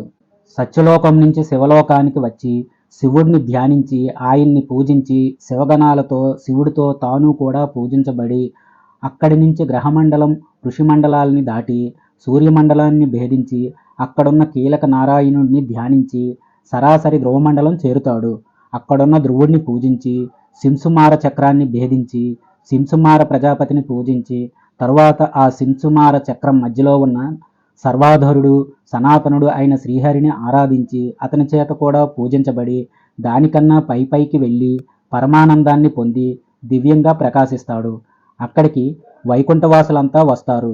అలా వచ్చిన వారిని తాను పూజించి వారందరి చేత పూజించబడి ఇంకా పైకి వెళ్ళి విరజా నదిని చేరుతాడు. ఆ నదిలో స్నానం చేసి భగవంతుణ్ణి ధ్యానిస్తూ అందులో మునిగి అక్కడ అపంచీకృత భూతాలతో తయారైన సూక్ష్మాంగాన్ని భోగసాధనమైన తన సూక్ష్మ శరీరాన్ని వదిలిపెట్టి కేవల మంత్రమయ తేజోమయ నిరతిశయ ఆనందమయమైన శ్రీ మహావిష్ణువు సారూప్య విగ్రహాన్ని పరిగ్రహించి అక్కడి నుంచి ఉన్మజ్జనం చేసి ఆత్మపూజ చేసి ప్రదక్షిణ నమస్కార పూర్వకంగా బ్రహ్మమయమైన వైకుంఠంలోకి ప్రవేశిస్తాడు. అక్కడున్న వారందరినీ విశేషంగా పూజిస్తాడు. తరువాత వారి మధ్యలో బ్రహ్మానందమయమైనది అనంత ప్రాకారాలతో ప్రాసాదాలతో విమానాలతో ఉపవనాలతో ప్రకాశించే శిఖరాలతో గుర్తింపతగినది నిరుపమ నిత్య నిరవజ్య నిరతిశయ నిరవధికమైన బ్రహ్మానందం అనే పర్వతం ప్రకాశిస్తూ ఉంటుంది. దాని మీద నిరతిశయ ఆనంద దివ్య తేజోరాశి ప్రకాశిస్తూ ఉంటుంది. దాని మధ్యలో ఉన్న సంస్థానంలో శుద్ధ బోధానంద లక్షణం ప్రకాశిస్తూ ఉంటుంది. దాని మధ్యలో ఒక చిన్మయ వేదిక ఆనందవన విభూషితమైన ఆనందవేదిక, దాని మధ్యలో అమితమైన దివ్య తేజోరాశి ప్రకాశిస్తూ ఉంటుంది. ఈ తేజోపద్మం కర్ణికలో శుద్ధశేష భోగాసనం ఒకటి ప్రకాశిస్తూ ఉంటుంది. ఆ ఆసనం మీద ఆసీనుడై ఆనంద పరిపాలకుడిగా ఉన్న ఆదినారాయణుని ధ్యానించి, ఆ ఈశ్వరుడిని వివిధ రకాల ఉపచారాలతో సేవించి, ప్రదక్షిణ నమస్కారాలు చేసి, ఆయన దగ్గర అనుజ్ఞ తీసుకుని పైకి వెళ్ళి ఆ వైకుంఠాన్ని దాటి అష్టవిరాట్ కైలాసాన్ని పొందుతాడు. ఈ విధానంగా నారాయణుణ్ణి ఆరాధించిన ఉపాసకుడు పరమానందాన్ని పొందుతాడు. షష్ఠోధ్యాయ ఉత్తరకాండ. ఆ విధంగా శ్రీహరి ఉపాసకుడు పరమానందాన్ని పొంది సావరణమైన బ్రహ్మాండాన్ని భేదించి, ఆ బ్రహ్మాండాన్ని సంపూర్ణంగా వీక్షించి, దాని స్వస్వరూపాన్ని బ్రహ్మజ్ఞానం వల్ల తెలుసుకుంటాడు. సమస్త వేద శాస్త్ర ఇతిహాస పురాణాలు, సమస్త విద్యలు, బ్రహ్మాది దేవతలు, సమస్త ఋషులు అండం ఆభ్యంతరంలో ఉన్న ప్రపంచాన్ని కొంతవరకు మాత్రమే వర్ణించగలరు. అండం పూర్తి స్వరూపాన్ని వారెరగరు. ఇక బ్రహ్మాండానికి బయట ఉన్న ప్రపంచం గురించి వారికి తెలియనే తెలియదు. ఇక ఇతర అండాల గురించిన జ్ఞానం వారికెలా తెలుస్తుంది? మోక్ష ప్రపంచం అనేది జ్ఞానం ద్వారా తెలియదు. ఇక బ్రహ్మాండ స్వరూపం ఎలా ఉంటుంది అంటే, అది మహాదాది సమిష్టి ఆకారంగా కోడిగుడ్డు ఆకారంలో ఉంటుంది. ఈ అండం బంగారుమయమైనది. మేలిమి బంగారు కాంతితో ఉదయించే కోటి సూర్యుల కాంతితో ప్రకాశిస్తూ ఉంటుంది. 4 రకాల సృష్టులతో, పంచమహాభూతాలతో ఆవృతమైనది. అలాగే మహత్ అహంకారం తమస్సులతో ఆవృతమై మూల ప్రకృతితో పరివేష్టించబడింది. ఆ అండభిత్తి వైశాల్యం సాపాద కోటి యోజనాలు. అందులో ఒక్కో ఆవరణ ఇలాగే ఉంటుంది. ఆ అండం ప్రమాణం చుట్టుకొలత 20,000 కోట్ల యోజనాలు ప్రమాణంతో ఉంటుంది. అది మహామండూకాది అనంత శక్తుల చేత అధిష్ఠించబడింది. ఇది మొత్తం శ్రీమన్నారాయణుడి చేతిలో బంతి లాంటిది. ఒక చిన్న పరమాణువులాగా శ్రీ మహావిష్ణువు రోమాలలో లగ్నమైనది. అదృష్టమైన, ఆశ్రితమైన, వివిధ విచిత్ర అనంత వేషాలతో ఉపలక్షితమైన ఆయన ఈ బ్రహ్మాండానికి అంతటా ఇలాంటి అనంతకోటి బ్రహ్మాండాలు సావరంగా ప్రకాశిస్తున్నాయి. చతుర్ముఖ, పంచ, సప్త, అష్ట ముఖాది మొదలుకొని సహస్రం వరకు ఉన్న ముఖాలు కలిగిన నారాయణుల అంశతో రజోగుణ ప్రధానులైన ఒక్కో సృష్టికర్త అనగా బ్రహ్మల చేత అధిష్ఠితాలు, విష్ణువు, మహేశ్వరుడు అనే పేరు కలిగిన సత్వతమోగుణ ప్రధానులైన నారాయణ అంశలతో ఒక్కో స్థితి సంహార శక్తుల చేత అధిష్ఠితాలు, మహాజల ప్రవాహంలోని ముత్యాలు, బద్భుతాలు అనంత సంఘాలుగా తిరుగుతుంటాయి. శ్రీ మహావిష్ణువు అరచేతిలో ఈ అనంతకోటి బ్రహ్మాండాలు ఉసిరికాయల్లా విల్లసిల్లుతున్నాయి. జలయంత్రంలో ఉన్న ఘటమాలిక జలంలాగా శ్రీ మహావిష్ణువు ఒక్కొక్క రోమకూపాంతరంలో అనంతకోటి బ్రహ్మాండాలు ఆవరణ సహితంగా తిరుగుతుంటాయి. ఈ సమస్త బ్రహ్మాండం లోపల బయట ఉన్న ప్రపంచ రహస్యాన్ని బ్రహ్మజ్ఞానం ద్వారా తెలుసుకుని, వివిధ విచిత్ర అనంత పరమ విభూతి సమిష్టి విశేషాల్ని చూసి ఆశ్చర్యామృత సాగరంలో మునిగి తేలుతూ నిరతిశయ ఆనంద పరవశుడై, ఈ సమస్త బ్రహ్మాండ జాలాన్ని దాటి అపరిచ్ఛిన్నమైనదైన అనంత తమస్సనే సాగరాన్ని దాటి మూల విద్యాపురాన్ని అనంత మహామాయా విశేషాలతో పరివేష్టితమైన దాన్ని చూసి, అనంత మహామాయా శక్తి సమిష్టి ఆకారం కలిగింది. అనంత దివ్య తేజోజ్వాలా జలం చేత అలంకరించబడింది. అనంత మహామాయా విలాసానికి పరమాధిష్టాన దేవత నిరంతరం అమితానందం అనే పర్వతం మీద విహరించే మూల ప్రకృతి జనని అయిన అవిద్యాలక్ష్మిని ఈ విధంగా ధ్యానించి, వివిధోపచారాలు సమర్పించి, సమస్త బ్రహ్మాండానికి సమిష్టి జనని అయిన వైష్ణవి మహామాయికి నమస్కరించి, ఆమె నుంచి ఆజ్ఞ తీసుకుని పైకి వెళ్ళి మహావిరాట్ పదాన్ని పొందుతాడు. ఆ మహావిరాట్ స్వరూపం ఎలాంటిదంటే, ఆయన సమస్త అవిద్యా సాధకుడు. అంతటా కళ్ళు, ముఖాలు, చేతులు, పాదాలు కలిగిన తన విశాల బాహువులతో భూమి ఆకాశాలను ఏకం చేయగలిగిన ఒకే ఒక దేవుడు. ఆ దేవదేవుడి రూపం చూడటం సాధ్యం కాదు. ఎవరూ ఇతన్ని కంటితో చూడలేరు. ఎవరైతే తమ హృదయంతో, కోరికతో, మనస్సుతో ఊహించబడే ఇతన్ని తెలుసుకుంటారో వారు అమృతులవుతారు. వాక్కుకి, మనస్సుకి గోచరం కాని ఆ విరాట్ స్వరూపుణ్ణి ధ్యానించి, వివిధ రకాల ఉపచారాలతో ఆయన్ని అర్చించి, ఆయన చేత అనుజ్ఞ పొంది పైకి వెళ్ళి అక్కడున్న విచిత్ర వివిధ అనంత మూల విద్యా విలాసాన్ని చూసిన ఉపాసకుడు పరమ కౌతికాన్ని పొందుతాడు. అఖండ పరిపూర్ణ పరమానంద లక్షణుడైన ఆ పరబ్రహ్మకి చెందిన సమస్త స్వరూపాలకి విరోధం చేసేది అపరిచ్ఛిన్న తిరస్కరిణి ఆకారం కలిగిన వైష్ణవ యోగ మహామాయ ఆమె. మూర్తిమంతాలైన అంతర్మహామాయాజాల విశేషాలతో సేవించబడుతోంది. ఆమె నగరం అతి కుతూహలమైనది. అత్యాశ్చర్య సాగర లక్షణాలతో అద్భుతంగా ఉంటుంది. అది అవిద్యాసాగర ప్రతిబలమైన నిత్య వైకుంఠ, ప్రతి వైకుంఠాలలాలుగా ప్రకాశిస్తూ ఉంటుంది.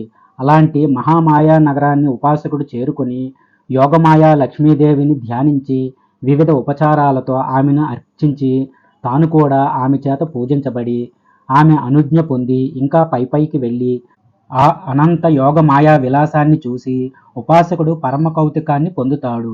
దానికి పైన పాద విభూతి వైకుంఠం అనేది ప్రకాశిస్తూ ఉంటుంది. అత్యాశ్చర్య అనంత విభూతి అనేది సమిష్టి ఆకారం. అది ఆనందరస ప్రవాహాలతో అలంకరించబడింది. అది అమిత తరంగాల ప్రవాహంతో మంగళప్రదమైనది.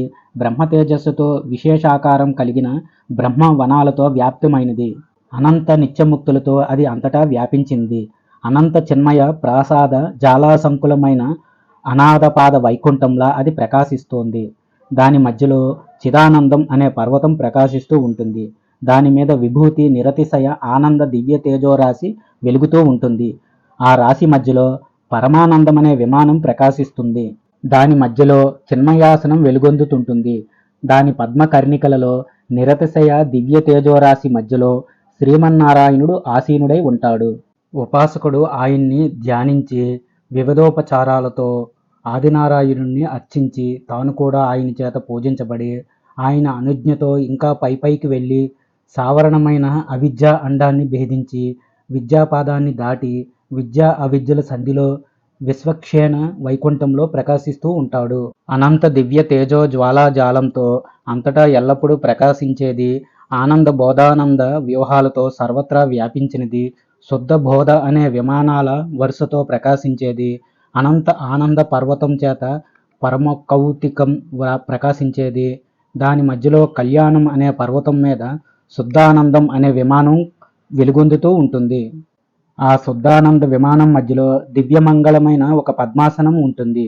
ఆ పద్మకర్ణికలో బ్రహ్మతేజోరాశి అంతరంలో ఆసీనుడైన వాడు భగవదనంత విభూతి విధి నిషేధ పరిపాలకుడు, సర్వ ప్రవృత్తి సర్వహేతు నిమిత్తికుడు, నిరతిశయ లక్షణాలు కలిగిన శ్రీ మహావిష్ణు రూపుడు, అఖిలాపవర్ణ పరిపాలకుడు, అమిత విక్రముడు అయిన విశ్వక్షేణుడు ఉంటాడు.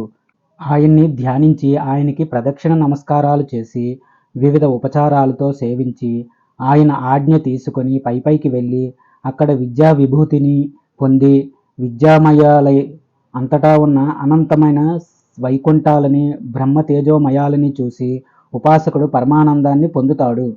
తరువాత విద్యామయాలైన అనంత సముద్రాల్ని అతిక్రమించి బ్రహ్మ విద్యా సముద్రాన్ని చేరి అందులో స్నానం చేసి ధ్యానపూర్వకంగా తిరిగి అందులో మునిగి తన మంత్రమయ శరీరాన్ని వదులుతాడు.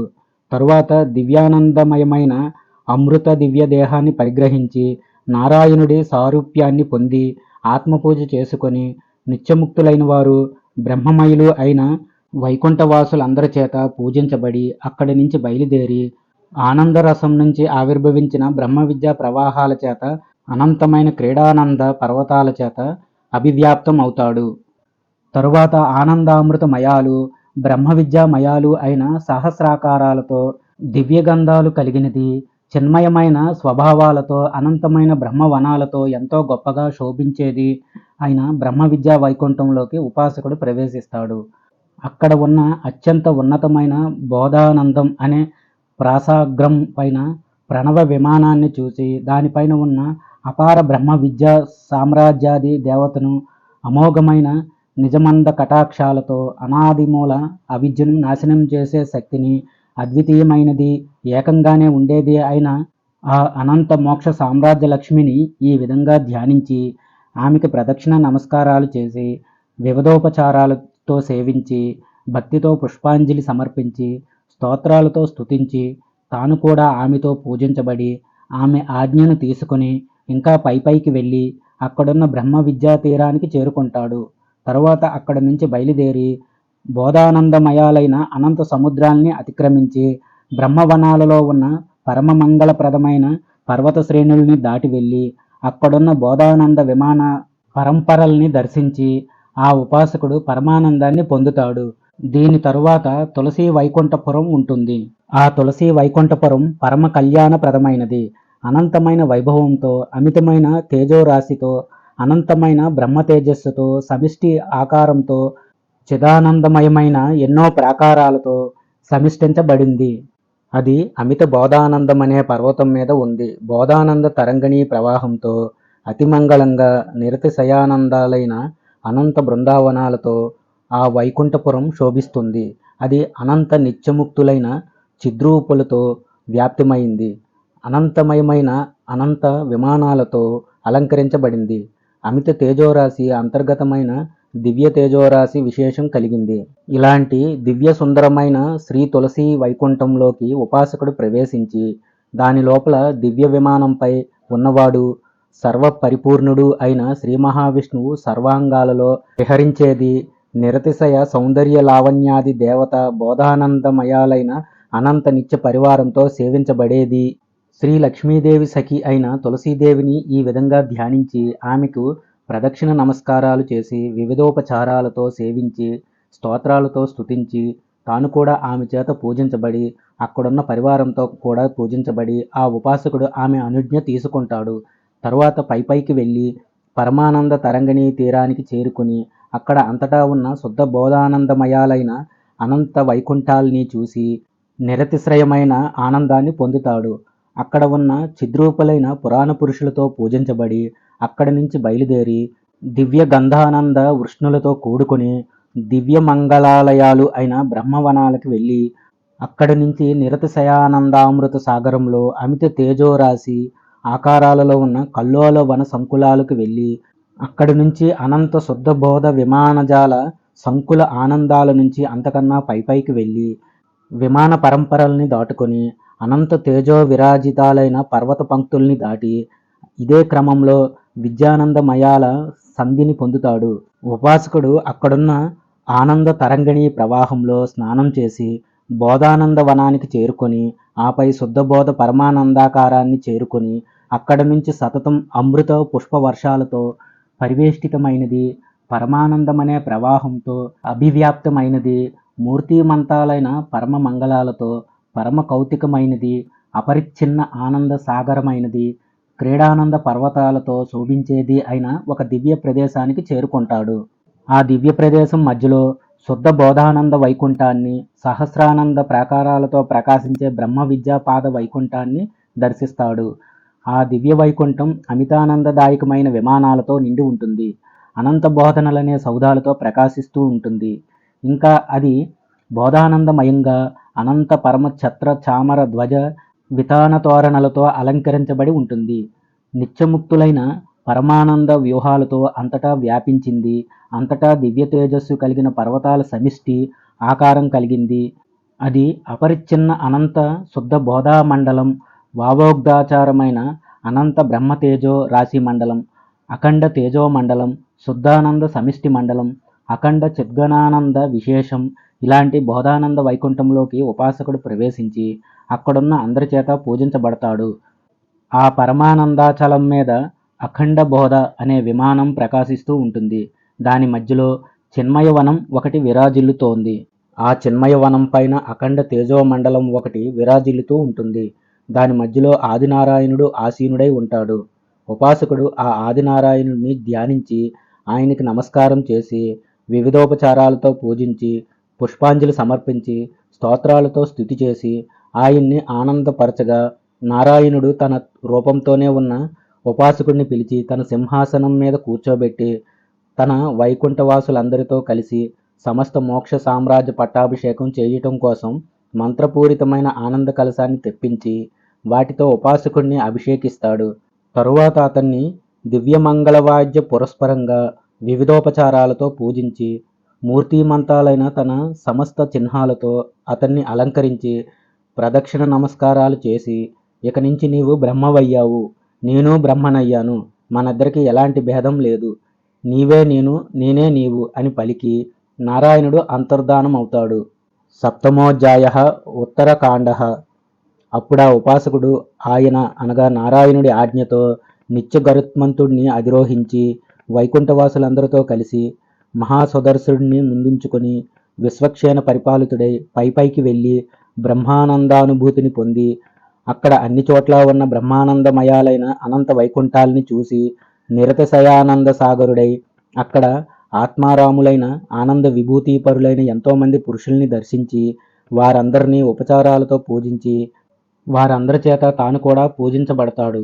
తర్వాత ఆ ఉపాసకుడు ఇంకా పైపైకి వెళ్ళి బ్రహ్మానంద విభూతిని పొంది అనంత దివ్య తేజస్సుతో కూడిన పర్వతాలతో అలంకరించబడినవి పరమానంద లహరి వనాలతో శోభించేవి అయిన ఆనంద సముద్రాల్ని అతిక్రమించి వివిధ విచిత్ర అనంత పరమతత్వ విభూతి సమిష్టి విశేషాల్ని పరమ కౌతికాన్ని బ్రహ్మానంద విభూతి విశేషాల్ని అతిక్రమించి ఆ ఉపాసకుడు పరమ కౌతుకాన్ని పొందుతాడు.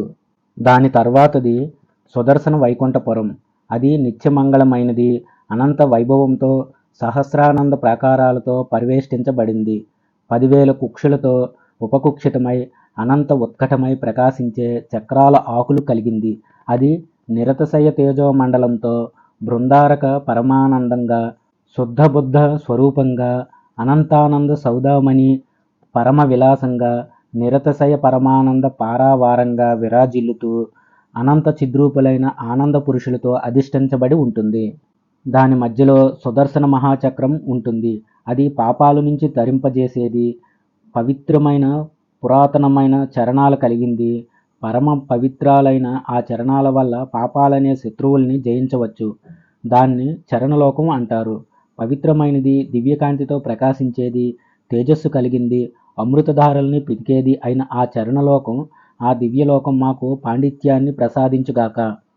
10,000 ఆకులతో ఉన్నది, 10,000 సమిష్టి ఆకారం కలది, నిరతిశయ విక్రమ విలాసం కలిగింది, అనంతమైన దివ్యాయుధాల దివ్యశక్తి సమిష్టి రూపమైనది, శ్రీ మహావిష్ణువు అనర్గళ ప్రతాప విగ్రహమైనది, ఆయుతాయుత కోటి యోజనాల విస్తీర్ణంతో ఉన్నది, అనంత జ్వాలాజాలాలతో అలంకరించబడింది, సమస్త దివ్యమంగళాలకి ఆది కారణమైనది, అనంత దివ్య తీర్థాలకు నిజమందిరమైనది ఆ చక్రం.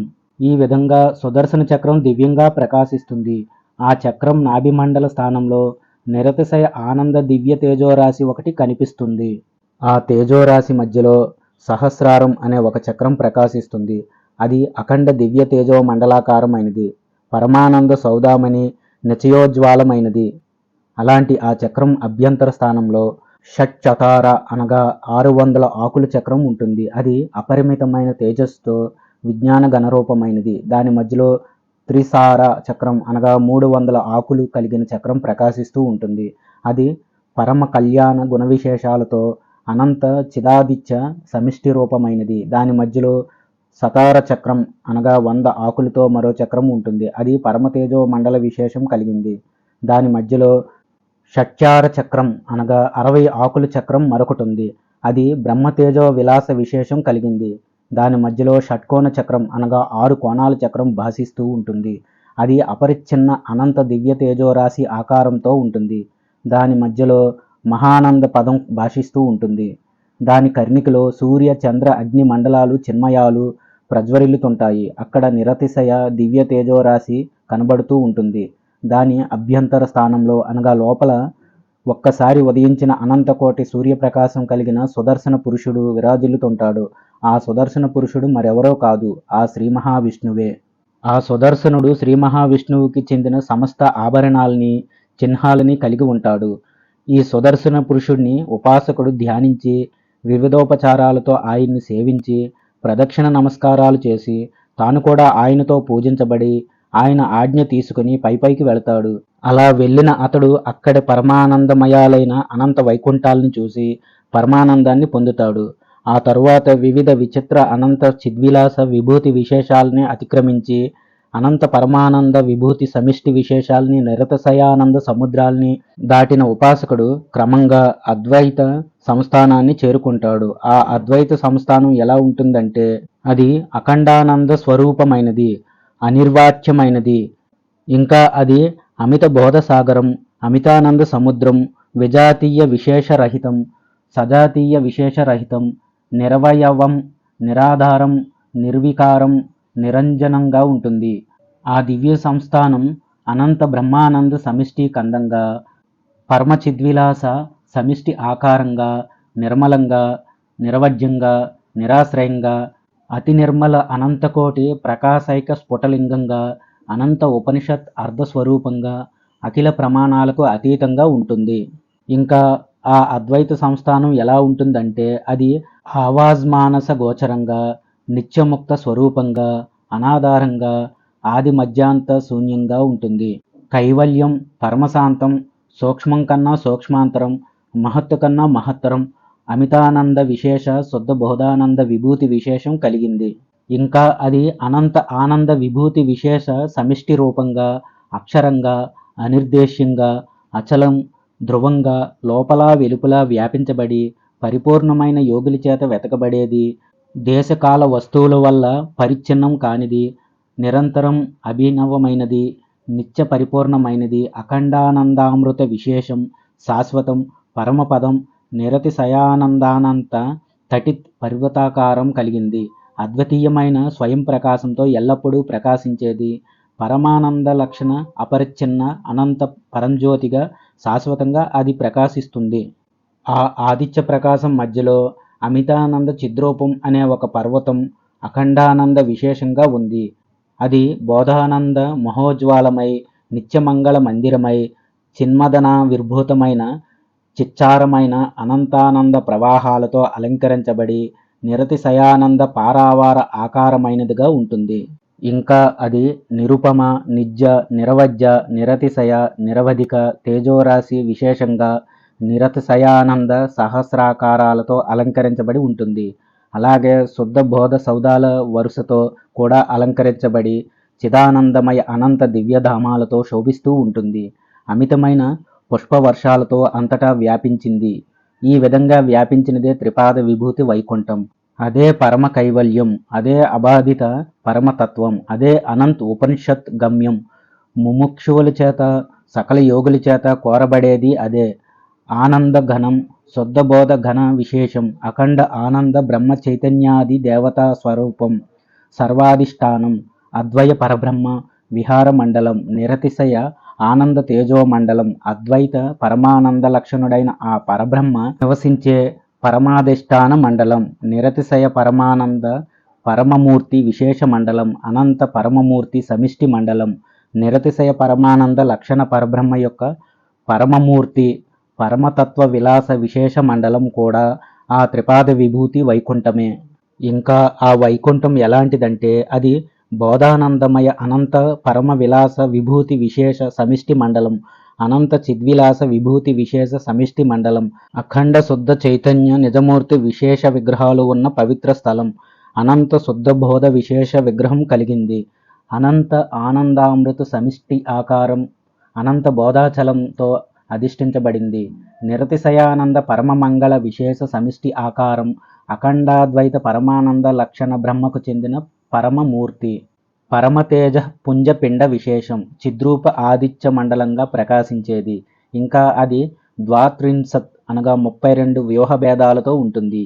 ఆ 32 వ్యూహాలు ఏవంటే, ఒకటి కేశవాది చతుర్వంశతి అనగా 24 మంత్రాలు, సుదర్శనాది న్యాస మంత్రాలు, సుదర్శనాది యంత్రోద్ధారం, అనంత గరుడ విశ్వక్షేణుల నిరతిశయానందాలు, ఆనంద వ్యూహం మధ్యలో సహస్రకోటి యోజనాలతో ఉన్నతమైన చిన్మయ ప్రసాదాలు, బ్రహ్మానందమయాలైన విమానకోటులు కలిగిన అది అతి మంగళమైనది, అనంత ఉపనిషత్ అర్ధారామజాల సంకులమైనది, సాధహంసల కుజితాలతో అతి మనోహరంగా ఉంటుంది, ఆనందమయాలైన అనంత శిఖరాలతో అలంకరించబడి చిదానంద రస నిర్భారాలతో అభివ్యాప్తమైన అది దివ్య తేజోరాశి మధ్యలో ఉన్నది. ఆ వైకుంఠం అనంతానంద ఆచార్య సాగరం, దాని మధ్యస్థానం అనంతకోటి సూర్యకాంతులతో ప్రకాశిస్తుంది. అది నిరతిశయానంద లక్షణమైనది, ప్రణవాక్య అనగా ఓంకార విమానాలతో ప్రకాశిస్తుంటుంది, ఆనందమయాలైన శతకోటి శిఖరాలతో సముజ్ఞలంగా జ్వలిస్తుంది. దాని మధ్యలో ఉన్న బోధానందమనే పర్వతం మీద అష్టాక్షరి మంటపం ఒకటి ప్రకాశిస్తూ ఉంటుంది. దాని మధ్యలో చిదానందమయమైన ఒక వేదిక ఆనందవన భూషితంగా ఉంటుంది. దానిపైన నిరతిశయమైన ఆనంద తేజోరాశి ప్రకాశిస్తూ ఉంటుంది. ఆ రాశి మధ్యలో అష్టాక్షరి పద్మ విభూషితమైన ఒక చిన్మయాసనం విరాజిల్లుతూ ఉంటుంది. అదే ప్రణవం. ఆ ప్రణవం కర్ణికలో సూర్య చంద్ర అగ్ని మండలాలు చిన్మయాలుగా ప్రకాశిస్తుంటాయి. అందులో అఖండానంద తేజోరాశి మరొకటుంది. దాని అంతర్భాగంలో పరమ మంగళాకారమైన అనంతాసనం, దాని మీద ఒక మహామంత్రం దివ్యంగా ప్రకాశిస్తూ ఉంటుంది. అది సమస్త బ్రహ్మ తేజోరాశి సమిష్టి రూపం. ఇంకా అది చిత్స్వరూపం, నిరంజనం, పరబ్రహ్మ స్వరూపం. ఆ పరబ్రహ్మకు చెందిన పరమరహస్య కైవల్యమైన ఆ మహాయంత్రం పరమ వైకుంఠ నారాయణ మంత్రంతో విరాజిల్లుతూ ఉంటుంది. దాని స్వరూపం ఎలా ఉంటుందంటే, ఆచార్యుడు నారాయణ స్వరూప మహాయంత్రం గురించి వివరించి చెబుతున్నాడు. ఆ మహాయంత్రంలో ముందు షట్కోణ చక్రం, దాని మధ్యలో 6 దళాల పద్మం, దాని కర్ణికలో ప్రణవం, ఆ ప్రణవం మధ్యలో నారాయణ బీజం అం అనేది ఉంటుంది. అది సాధ్యగర్భితమైనది. మమ సర్వాభీష్ట సిద్ధిం కురు కురు స్వాహ అనేది మంత్రం. ఆ పద్మదళాలలో విష్ణు నృసింహ షడాక్షర మంత్రాలు 1 ఓం నమో విష్ణువే, 2 ఐం క్లీం శ్రీం హ్రీం క్రౌం షట్ అనేవి ఉంటాయి. ఆ దళాల కపోలాలలో రామకృష్ణ షడక్షర మంత్రాలు 1 రామ్ రామాయ నమః, 2 క్లీం కృష్ణాయ నమః అని ఉంటాయి.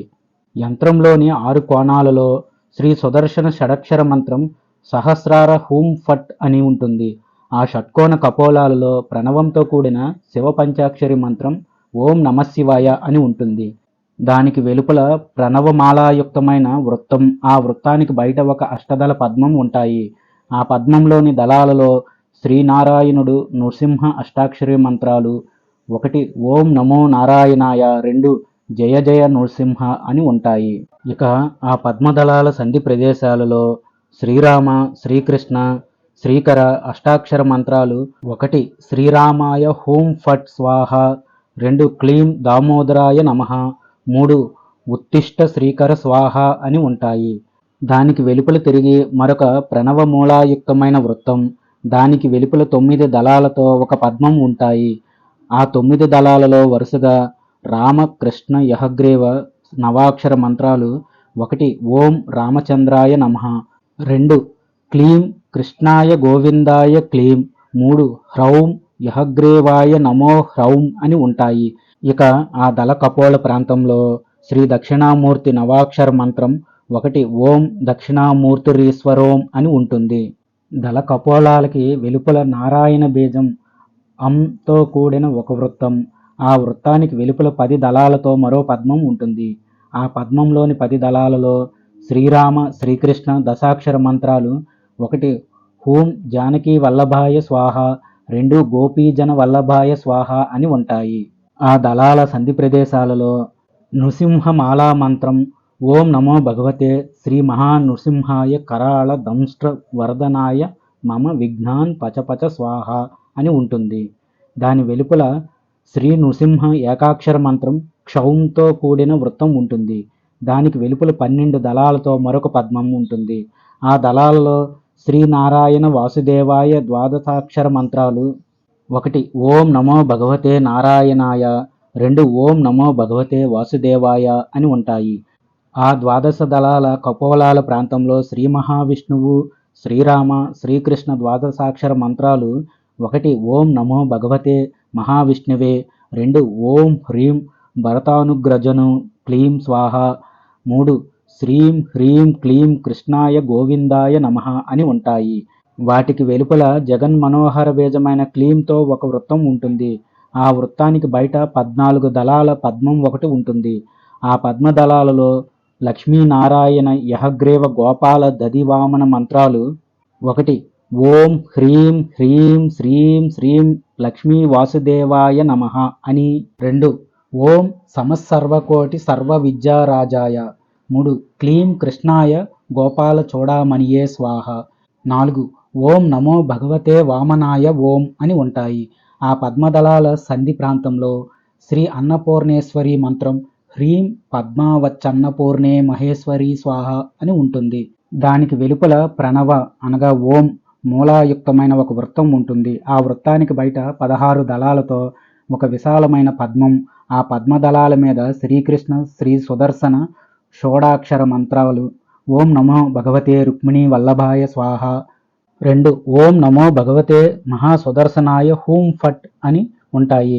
ఆ పద్మంలోని దళాల సంధి ప్రదేశాల్లో స్వరాలు అనగా అచ్చులు సుదర్శన మాలా మంత్రం 1 అం ఆం ఇం ఈం ఉం ఊం రుం రూం అం అహ 2 సుదర్శన మహాచక్రాయ దీప్తరూపాయ సర్వతో మాం రక్ష రక్ష సహస్రార హూం ఫట్ స్వాహ అని ఉంటాయి. దానికి బయట వరాహ బీజం హూంతో కూడిన ఒక వృత్తం ఉంటుంది. దానికి బయట 18 దళాలతో ఒక పద్మం.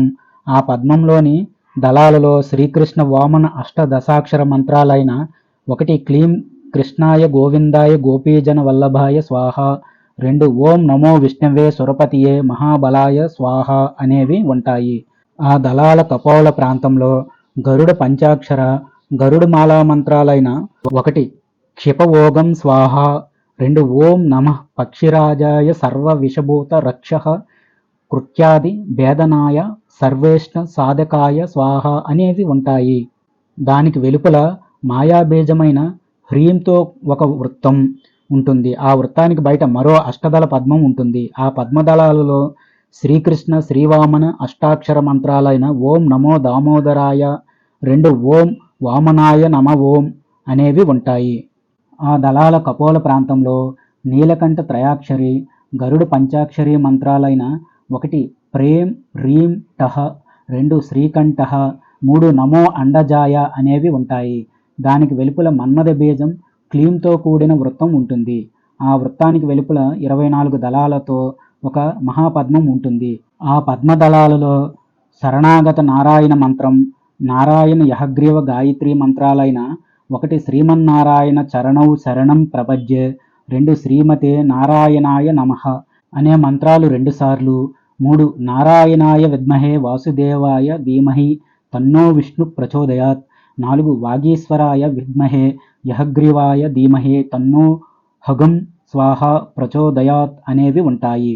ఆ దళాల కపోల ప్రదేశాలలో నృసింహ సుదర్శన బ్రహ్మగాయత్రి మంత్రాలైన 1 వజ్రనకాయ విద్మహే తీక్ష్ణ దంష్ట్రాయ ధీమహే తన్నో నారాయణాయ ప్రచోదయాత్ 2 సుదర్శనాయ విద్మహే హేతి రాజాయ ధీమహి తన్నో చక్రః ప్రచోదయాత్ 3 తత్సవితుర్వరేరణ్యం భర్గో దేవస్య ధీమహి ధియో యోనః ప్రచోదయాత్ అనేవి ఉంటాయి. దానికి వెలుపల శ్రీ యహగ్రీవ ఏకాక్షర మంత్రం హౌస్సంతో కూడిన ఒక వృత్తం ఉంటుంది. ఆ వృత్తానికి వెలుపల 32 దళాల పద్మం ఒకటి ఉంటుంది. ఆ మహాపద్మం దళాలలో శ్రీ నృసింహ శ్రీ యహగ్రీవ అనుష్టబ్ మంత్రాలైన 1 ఉగ్రం వీరం మహావిష్ణుం జ్వలంతం సర్వతోముఖం నృసింహం భీషణం భద్రం మృత్యుర్మృత్యుం నమామ్యహం 2 ఋగ్యజుస్సామరూపాయ వేదహరణ కర్మణే ప్రణవోద్గీత వసుషే మహేశ్వర శిరసే నమః అనేవి ఉంటాయి. వాటికి వెలుపల ఆ దళాల కపోల ప్రాంతంలో రామకృష్ణ అనుష్ఠుబ్ మంత్రాలైన 1 రామభద్ర మహేశ్వాస రఘువీర నృప సత్తమ బోధసాన్యాంతాస్మకం రక్షాం దేహి శ్రియం చ తే 2 దేవకీ సుత గోవింద వాసుదేవ జగత్పతే దేహి మే తనయం కృష్ణ త్వామహం శరణం గతః అనేవి ఉంటాయి. దానికి వెలుపల ప్రణవ అగ్ని బీజంతో కలిపిన ఓం రం ఓం వృత్తం ఒకటి ఉంటుంది. ఆ వృత్తానికి బయట 36 దళాల పద్మం ఒకటి ఉంటుంది.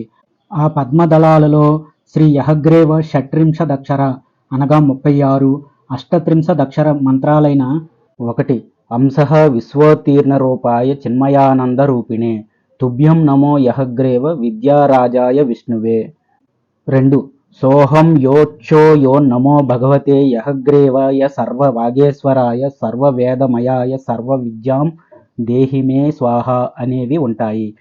ఇక ఆ పద్మదళాల కపోలాల స్థానంలో ప్రణవాది నమోంతాలు చతుర్యంతాలు అయిన కేశవాది చతుర్వింశతి అనగా 24 మంత్రాలు ఉంటాయి. మిగిలిన 12 స్థానాల్లో శ్రీరామకృష్ణ గాయత్రీ ద్వయ వర్ణ చతుష్టయం ఒక్కో స్థానంలో ఉంటాయి. ఇక్కడ ఓం కేశవాయ నమః నుంచి శ్రీకృష్ణాయ నమః వరకు పైన మూలంలో తెలిపిన మంత్రాలు. తరువాత 1 రామగాయత్రి దాశరథాయ విద్మహే సీతావల్లభాయ ధీమహి తన్నో రామః ప్రచోదయాత్ 2 కృష్ణగాయత్రి దామోదరాయ విద్మహే వాసుదేవాయ ధీమహి తన్నః కృష్ణః ప్రచోదయాత్ అనే మంత్రాలు ఉంటాయి. వీటికి వెలుపల ప్రణవ సంపుటితమైన అంకుల బీజయుక్తమైన ఓం క్రోం ఓం అనే మంత్రంతో ఒక వృత్తం ఉంటుంది. ఆ వృత్తానికి వెలుపల మరో వృత్తం, దాని మధ్యలో అంతరాళంతో కూడిన ద్వాదశ అనగా 12 కుక్షి స్థానాలు, వాటిలో కౌస్తుభ వనమాల, శ్రీవత్స, సుదర్శన, గరుడ, పద్మధ్వజ, అనంత, వర్ణ, గద, శంఖ, నందకాది మంత్రాలు, ప్రణవాది నమోంతాలు చతుర్యాంతాలుగా క్రమంగా ఓం కౌస్తుభాయ నమః నుంచి ఓం నందకాయ నమః దాకా ఉంటాయి. వీటి మధ్యలో ఓం విశ్వక్షేణాయ నమః నుంచి ఓం సహస్రోల్కాయ స్వాహ అనే మంత్రాలు ఉంటాయి. దానికి బయట ప్రణవ అనగా ఓం సంపుటిత గరుడ పంచాక్షరి, ఓం క్షిప ఓం స్వాహ మంత్రంతో కూడిన వృత్తం ఉంటుంది. అది అంతరాళాలతో కూడిన ద్వాదశ అనగా 12 వజ్రాలతో అలంకరించబడింది. ఆ వజ్రాలలో ఓం పద్మనిధయే నమః నుంచి ఓం వైకుంఠ నిధయే నమః వరకు మంత్రాలుంటాయి. ఆ పద్మం సంధి స్థానాలలో ఓం విద్యాకల్పక తరవే నమః నుంచి పద్మకల్పక తరవే నమః అనే మంత్రాలుంటాయి. ఆ సంధి స్థానాల బయట శివగాయత్రి, పరబ్రహ్మ మంత్రాలైన 1 తత్పురుషాయ విద్మహే మహాదేవాయ ధీమహే తన్నో రుద్రః ప్రచోదయాత్, 2 శ్రీమన్నారాయణో జ్యోతిరాత్మ నారాయణః పరః, 1 నారాయణం పరం బ్రహ్మ నారాయణ నమోస్తుతే అనే వాటితో వృత్తాకారం ఉంటుంది. దానికి వెలుపల ప్రణవ అనగా ఓం సంపుటిత శ్రీబీజం అనగా ఓం శ్రీం ఓంతో కూడిన వృత్తం మరొకటి ఉంటుంది. దానికి బయట చత్వారింశ అనగా 24 దళాలతో మరో పద్మం ఉంటుంది.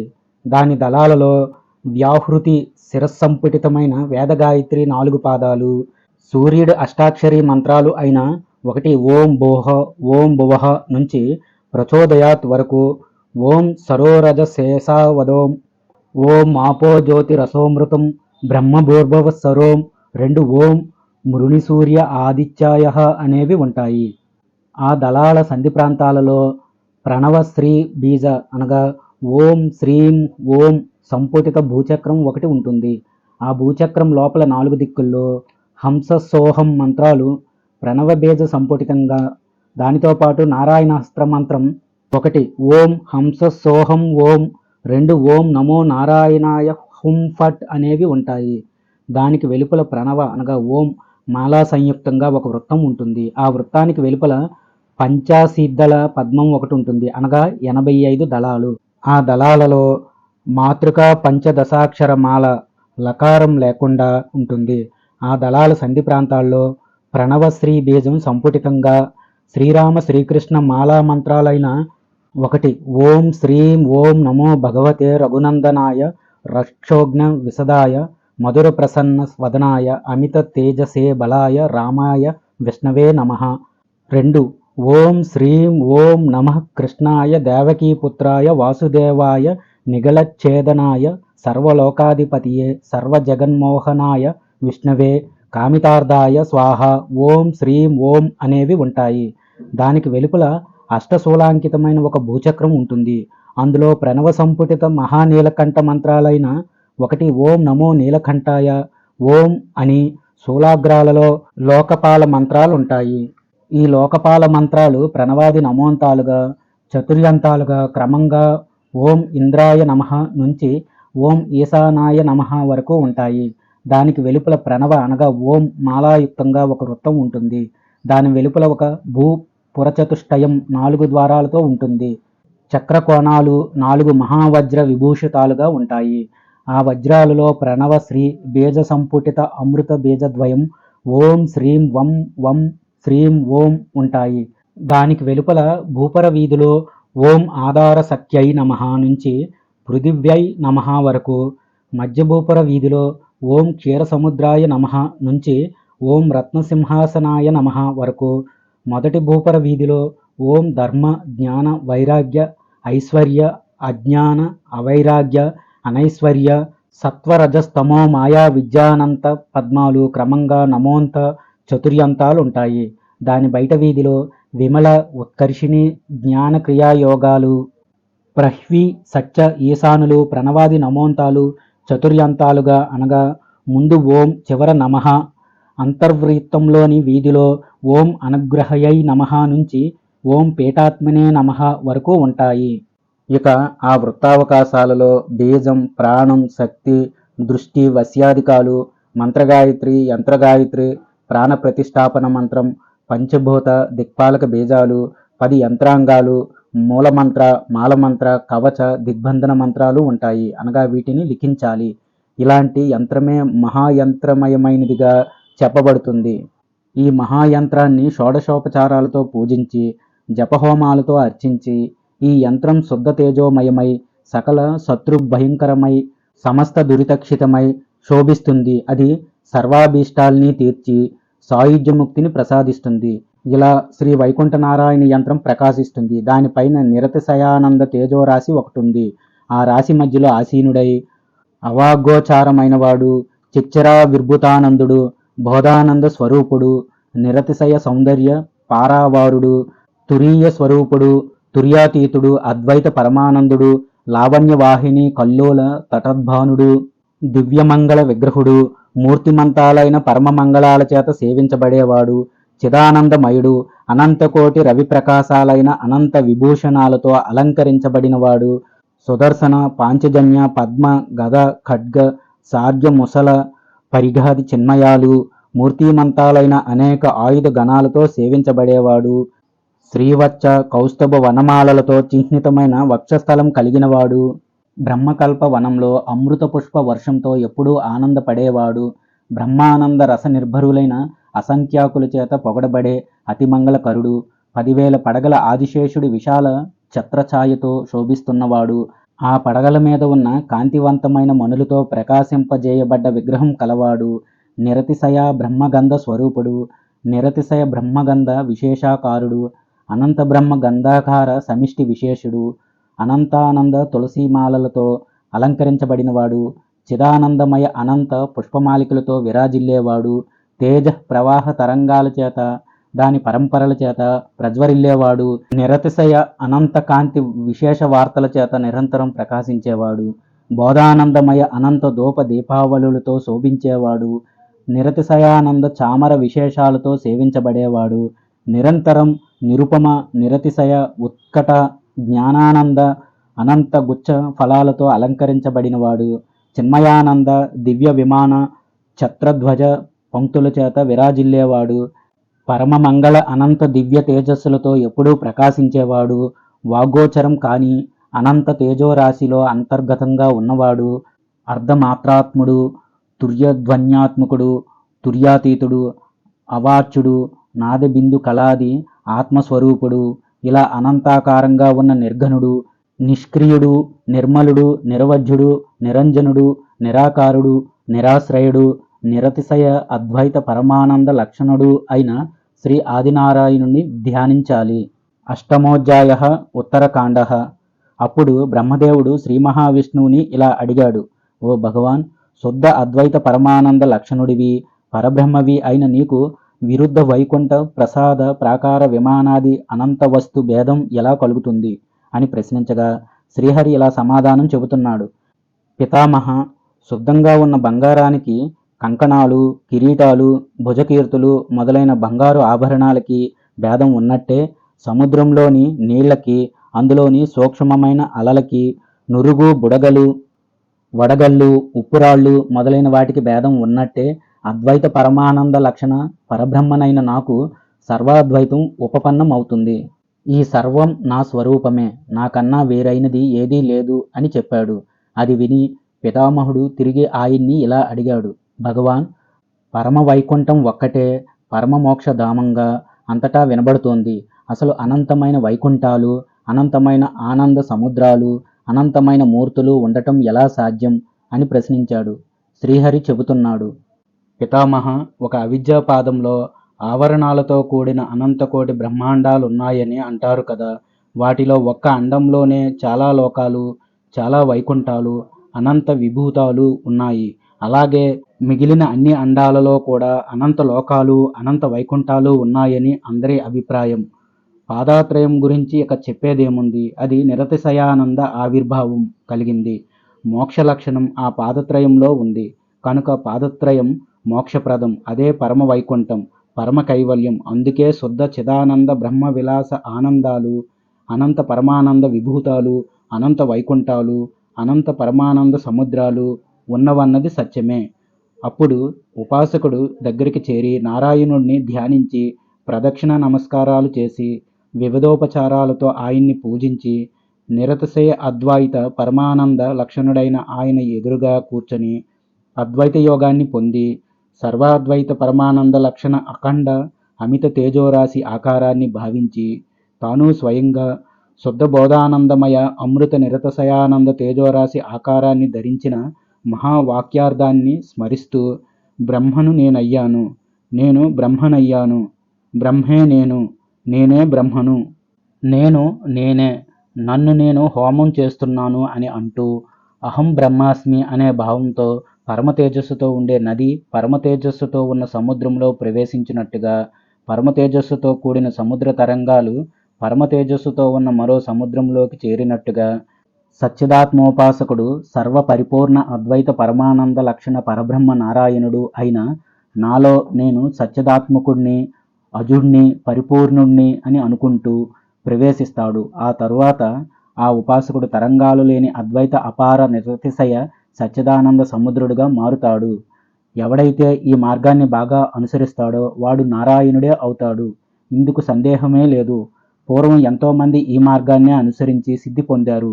అప్పుడు శిష్యుడు తిరిగి గురువునిలా ప్రశ్నించాడు, భగవాన్, సాలంబ నిరాలంబ యోగాలు అంటే ఏమిటి?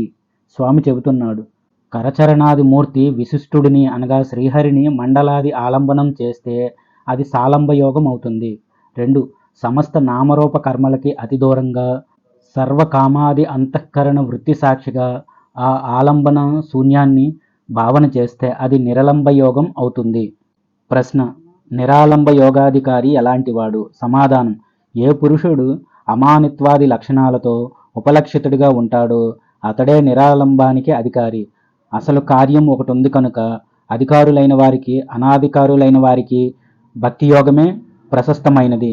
ఈ భక్తి యోగం ఎలాంటి ఉపద్రవాలు లేనిది. భక్తి యోగం వల్ల ముక్తి అనాయాసంగా అచిరకాలంలోనే సాధకుడికి తత్వజ్ఞానం కలుగుతుంది. అది ఎలాగంటే భక్తవత్సలుడైన వాడు స్వయంగా మోక్షానికి కలిగే విఘ్నాలన్నిటినీ భక్తినిష్టలైన వారికి తొలగిస్తాడు. వారి అభీష్టాలన్నిటినీ తీరుస్తాడు. వారికి మోక్షాన్ని ప్రసాదిస్తాడు. సాక్షాత్తు చతుర్ముఖ బ్రహ్మాది దేవతలకైనా విష్ణుభక్తి లేకపోతే శతకోటి కల్పాలకైనా మోక్షం రాదు.